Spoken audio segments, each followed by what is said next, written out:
अध्याय 6 आत्म संयम योग। श्री भगवान ने कहा, जो मनुष्य बिना किसी फल की इच्छा से अपना कर्तव्य समझकर कार्य करता है वही सन्यासी है और वही योगी है। ना तो अग्नि को त्यागने वाला ही सन्यासी होता है और ना ही कार्यों को त्यागने वाला ही योगी होता है। हे पांडुपुत्र, जिसे सन्यास कहते हैं उसे ही तू योग और ब्रह्म से मिलन कराने वाला समझ, क्योंकि इंद्रियां सुख, शरीर के सुख की इच्छा का त्याग किए बिना कभी भी कोई मनुष्य योग परमात्मा को प्राप्त नहीं कर सकता है। मन को वश में करने की इच्छा वाला मनुष्य को योग की प्राप्ति के लिए कर्म करना कारण होता है और योग को प्राप्त होते होते सभी सांसारिक इच्छाओं का अभाव हो जाना ही कारण होता है। जब मनुष्य सभी सांसारिक इच्छाओं का त्याग करके ना तो शारीरिक सुख के लिए कार्य करता है और ना ही फल की इच्छा से कार्य में प्रवृत्त होता है, उस समय वह मनुष्य योग में स्थित कहलाता है। मनुष्य को चाहिए कि वह अपने मन के द्वारा अपना जन्म मृत्यु रूपी बंधन से उद्धार करने का प्रयत्न करे और अपने को निम्न योनि में ना गिरने दे, क्योंकि वह मन की जीवात्मा का मित्र है और यही जीवात्मा का शत्रु भी है। जो मनुष्य मन को वश में कर लेता है उसका वह मन ही परम मित्र बन जाता है, लेकिन जो मनुष्य मन को वश में नहीं कर पाता है उसके लिए वह मन ही परम शत्रु के समान होता है। जिसने मन को वश में कर लिया उसको परम शांति स्वरूप परमात्मा पूर्ण रूप से प्राप्त हो जाता है। उस मनुष्य के लिए सर्दी, गर्मी, सुख दुख और मान अपमान एक समान होते हैं। ऐसा मनुष्य स्थिर चित्त वाला और इंद्रियों को वश में करके परमात्मा के ज्ञान द्वारा परमात्मा को प्राप्त करके पूर्ण संतुष्ट रहता है।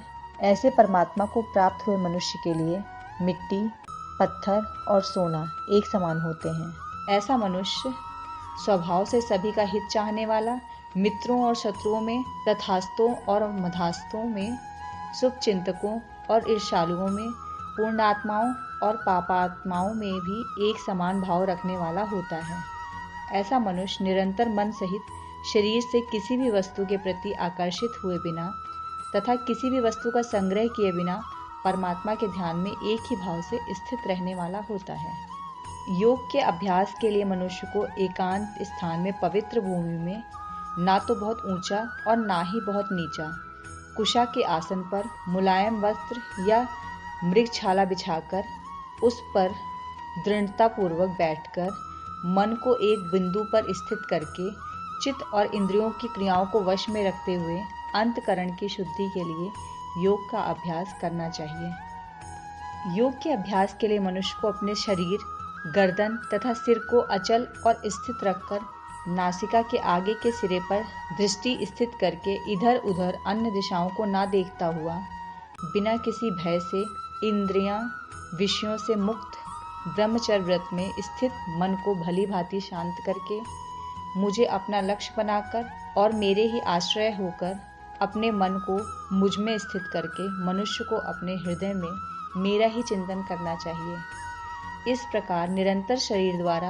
अभ्यास करके मन को परमात्मा स्वरूप में स्थित करके परम शांति को प्राप्त हुआ योग में स्थित मनुष्य ही सभी सांसारिक बंधनों से मुक्त हो मेरे परम धाम को प्राप्त कर पाता है। हे अर्जुन, योग में स्थित मनुष्य को ना तो अधिक भोजन करना चाहिए और ना ही कम भोजन करना चाहिए, ना ही अधिक सोना चाहिए और ना ही सदा जागते रहना चाहिए। नियमित भोजन करने वाला, नियमित चलने वाला, नियमित जीवन निर्वाह के लिए कार्य करने वाला और नियमित सोने वाला योग में स्थित मनुष्य सभी सांसारिक कष्टों से मुक्त हो जाता है। योग में स्थित मनुष्य का योग के अभ्यास द्वारा विशेष रूप से मन जब आत्मा में स्थित परमात्मा में ही विलीन हो जाता है तब वह सभी प्रकार के सांसारिक इच्छाओं से मुक्त हो जाता है।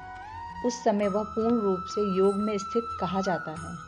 उदाहरण के लिए, जिस प्रकार बिना हवा वाले स्थान में दीपक की लौ बिना इधर उधर हुए स्थिर रहती है, उसी प्रकार योग में स्थित मनुष्य का मन निरंतर आत्मा में स्थित परमात्मा में स्थिर रहता है। योग के अभ्यास द्वारा जिस अवस्था में सभी प्रकार की मानसिक गतिविधियां रुक जाती हैं, उस अवस्था अथवा समाधि में मनुष्य अपनी ही आत्मा में परमात्मा को साक्षात्कार करके अपनी ही आत्मा में ही पूर्ण संतुष्ट रहता है। तब वह अपनी शुद्ध चेतना द्वारा प्राप्त करने योग्य परम आनंद को शरीर से अलग जानता है और उस अवस्था में परम तत्व परमात्मा में स्थित वह योगी कभी भी विचलित नहीं होता। परमात्मा को प्राप्त करके वह योग में स्थित मनुष्य परम आनंद को प्राप्त होकर इससे अधिक अन्य कोई सुख नहीं मानता हुआ भरी से भारी दुख में भी चलयमान नहीं होता है। मनुष्य को चाहिए कि दृढ़ विश्वास के साथ योग का अभ्यास करते हुए सभी सांसारिक संसर्ग से उत्पन्न दुखों से बिना विचलित हुए योग समाधि में स्थित रहकर कार्य करे। मनुष्य को चाहिए मन से उत्पन्न होने वाली सभी सांसारिक इच्छाओं को पूर्ण रूप से त्याग कर और मन द्वारा इंद्रियों के समूह को सभी ओर से वश में करे। मनुष्य को चाहिए क्रमशः चलकर बुद्धि द्वारा विश्वास पूर्वक अभ्यास करता हुआ मन को आत्मा में स्थित करके परमात्मा के चिंतन के अलावा अन्य किसी वस्तु का चिंतन ना करे। मनुष्य को चाहिए स्वभाव में स्थित ना रहने वाला और सदा चंचल रहने वाला यह मन जहाँ जहाँ भी प्रकृति में जाए वहाँ वहाँ से खींचकर अपनी आत्मा में ही स्थित करें। योग में स्थित मनुष्य का मन जब परमात्मा में एक ही भाव में स्थित रहता है और उसकी किसी रजगुण से उत्पन्न होने वाली कामनाएं भली प्रकार से शांत हो चुकी हैं, ऐसा योगी सभी पाप कर्मों से मुक्त होकर परम आनंद को प्राप्त करता है। इस प्रकार योग में स्थित मनुष्य निरंतर योग अभ्यास द्वारा सभी प्रकार के पापों से मुक्त होकर सुखपूर्वक परब्रह्म से एक ही भाव में स्थित रहकर दिव्य प्रेम स्वरूप परम आनंद को प्राप्त करता है। योग में स्थित मनुष्य सभी प्राणियों में एक ही आत्मा का प्रसार देखता है और सभी प्राणियों को उस एक ही परमात्मा में स्थित देखता है। ऐसा योगी सभी को एक समान भाव से देखने वाला होता है। जो मनुष्य सभी प्राणियों में मुझे परमात्मा को ही देखता है और सभी प्राणियों को मुझ परमात्मा में ही देखता है, उसके लिए मैं कभी अदृश्य नहीं होता हूँ और वह मेरे लिए कभी अदृश्य नहीं होता है। योग में स्थित जो मनुष्य सभी प्राणियों के हृदय में मुझको स्थित देखता है और भक्ति भाव में स्थित होकर मेरा ही स्मरण करता है, वह योगी सभी प्रकार से सदैव मुझ में ही स्थित रहता है। हे अर्जुन, योग में स्थित जो मनुष्य अपने ही समान सभी प्राणियों को देखता है, सभी प्राणियों के सुख और दुख को भी एक समान रूप से देखता है, उसी को परम पूर्ण योगी समझना चाहिए। अर्जुन ने कहा, हे मधुसूदन, यह योग की विधि जिसके द्वारा समत्व भाव दृष्टि मिलती है, जिसका कि आपके द्वारा वर्णन किया गया है, मन की चंचलता के कारण मैं इस स्थिति में स्वयं को अधिक समय तक स्थिर नहीं देखता हूँ। हे कृष्ण, क्योंकि यह मन निश्चय ही बड़ा चंचल है, अन्य को मत डालने वाला है और बड़ा ही हठी तथा बलवान है, मुझे इस मन को वश में करना वायु को वश में करने के समान अत्यंत कठिन लगता है।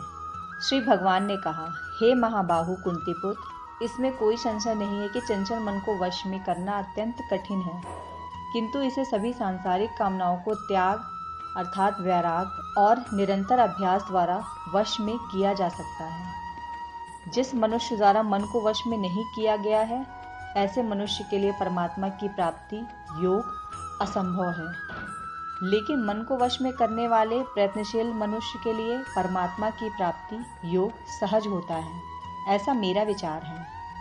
अर्जुन ने कहा, हे कृष्ण, प्रारंभ में श्रद्धा पूर्वक योग में स्थित रहने वाला किंतु बाद में योग में विचलित मन वाला असफल योगी परम सिद्धि को ना प्राप्त करके किस लक्ष्य को प्राप्त करता है? हे महाबाहु कृष्ण, परमात्मा की प्राप्ति के मार्ग से विचलित हुआ जो कि ना तो सांसारिक भोग को ही भोग पाता है और ना ही आपको प्राप्त कर सका, ऐसा मोह से ग्रसित मनुष्य क्या छिन्न भिन्न बादल की तरह दोनों ओर से नष्ट तो नहीं हो जाता? हे श्री कृष्ण, मैं आपसे प्रार्थना करता हूँ कि मेरे इस संशय को संपूर्ण रूप से केवल आप ही दूर कर सकते हैं, क्योंकि आपके अतिरिक्त अन्य कोई इस संशय को दूर करने वाला मिलना संभव नहीं है। श्री भगवान ने कहा, हे पृथापुत्र, उस असफल योगी का ना तो इस जन्म में और न अगले जन्म में ही विनाश होता है, क्योंकि हे प्रिय मित्र, परम कल्याणकारी नियत कर्म करने वाला कभी भी दुर्गति को प्राप्त नहीं होता है। योग में असफल हुआ मनुष्य स्वर्ग आदि उत्तम लोकों को प्राप्त होकर उनमें अनेक वर्षों तक जिन इच्छाओं के कारण योग भ्रष्ट हुआ था, उन इच्छाओं को भोग करके फिर संपन्न सदाचारी मनुष्यों के परिवार में जन्म लेता है, अथवा उत्तम लोकों में न जाकर स्थिर बुद्धि वाले विद्वान योगियों के परिवार में जन्म लेता है। किंतु इस संसार में इस प्रकार का जन्म निसंदेह अत्यंत दुर्लभ है। हे कुरुनंदन, ऐसा जन्म प्राप्त करके वहाँ उसे पूर्व जन्म के योग संस्कार पुनः प्राप्त हो जाते हैं और उन संस्कारों के प्रभाव से वह परमात्मा प्राप्ति रूपी परम सिद्धि को प्राप्त करने के उद्देश्य फिर से प्रयत्न करता है। पूर्व जन्म के अभ्यास के कारण वह निश्चित रूप से परमात्मा पथ की ओर स्वतः ही आकर्षित हो जाता है। ऐसा जिज्ञासु योगी शास्त्रों के अनुष्ठानों का उल्लंघन करके योग में स्थित हो जाता है। ऐसा योगी समस्त पाप कर्मों से शुद्ध होकर अनेक जन्मों के कठिन अभ्यास से इस जन्म में प्रयत्न करते हुए परम सिद्धि को प्राप्त करने के पश्चात परम गति को प्राप्त करता है। तपस्वियों से योगी श्रेष्ठ है, शास्त्र ज्ञानियों से भी योगी श्रेष्ठ माना जाता है और सकाम कर्म करने वालों की अपेक्षा भी योगी श्रेष्ठ है। इसलिए हे अर्जुन, तू योगी बन। सभी प्रकार के योगियों में से जो पूर्ण श्रद्धा सहित संपूर्ण रूप से मेरे आश्रित हुए अपने अंतकरण से मुझको निरंतर स्मरण दिव्य प्रेमा भक्ति करता है, ऐसा योगी मेरे द्वारा परम योगी माना जाता है।